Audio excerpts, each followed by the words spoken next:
哇，这太香了吧！还搞了一份玉米面。有那个肉料的感觉，是不是兄弟们？咱们先来个玉米面吧。祝兄弟们越吃越瘦啊！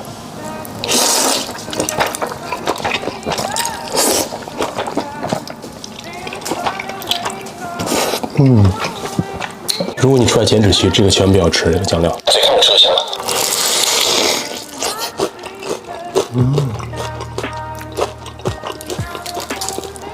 哇，虽然炸鸡有点糊吧，但是风味还在。